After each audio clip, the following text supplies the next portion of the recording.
या ठिकाणी मी गव्हाचं पीठ घेतलेलं आहे, त्याच्यामध्ये ओवा, तेल टाकलं आहे, थोडंसं मीठ टाकलं आहे आणि मळून घेतलं आहे. त्यानंतर मी चपाती लाटलेली आहे, त्यावर मी लाल तिखट आणि मीठ आणि तेल टाकून असं मिक्स केलेलं आहे. ते त्या चपातीवर परतून लावून दिलेलं आहे आणि त्यानंतर त्याच्यावर कोथिंबीर कट केलेली भरपूर सारी टाकली, भरपूर सारं चीज टाकलेलं आहे आणि त्याची अशी कट करून लांब लांब अशा पट्ट्या कट केल्यात मी आणि त्यानंतर त्या एकत्र करून त्याचा गोळा केला. गोळा केल्यानंतर मी त्याची छान अशी चपाती लाटलेली आहे आणि चपाती लाटल्यानंतर मी कमी फ्लेमवरती ती छान खरपूस होईपर्यंत भाजलेली आहे. अशा पद्धतीने मी हा लच्छा बनवलेला आहे.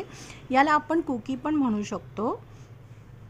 मी पुन्हा सेम तसंच केलं आहे. चपाती लाटली, त्याच्यावर लाल तिखट, मीठ, तेल असं मिक्स केलेलं आहे.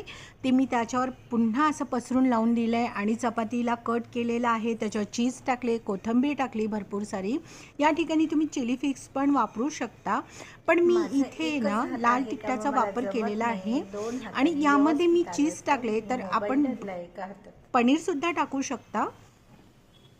अशा पद्धतीने मी पूर्ण एक चपाती पुन्हा लाटलेली आहे आणि ती मी कमी फ्लेमवरती छान खरपूस होईपर्यंत भाजलेली बघू शकता तुम्ही. त्याच्या मधल्या पूड ज्या आहेत त्या कशा छान अशा दिसत आहेत, त्यामधलं चीज पण छान दिसते आहे.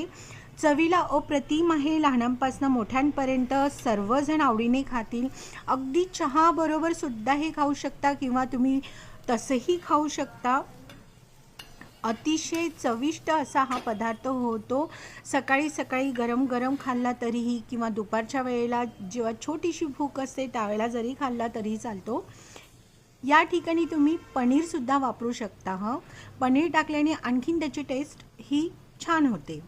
अशा पद्धतीने मी लच्छा हा तुम्हाला रेसिपी शेअर केलेली आहे. तुम्हाला जरी माझी रेसिपी आवडली असेल तर कुणिकास किचनला लाईक करा, सबस्क्राईब करा आणि शेअर करा.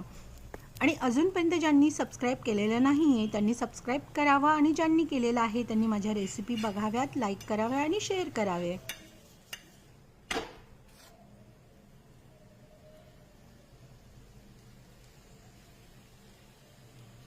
दिसायला सुद्धा सुंदर झालेली आहे. बघू शकता, बघता क्षणी तोंडाला पाणी येईल असं हे लच्छा झालेला आहे. त्यामध्ये भरपूर सारं चीज आहे.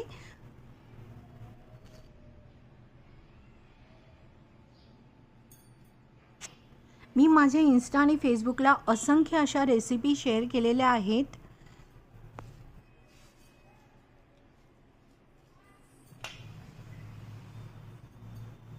जय श्री कृष्ण.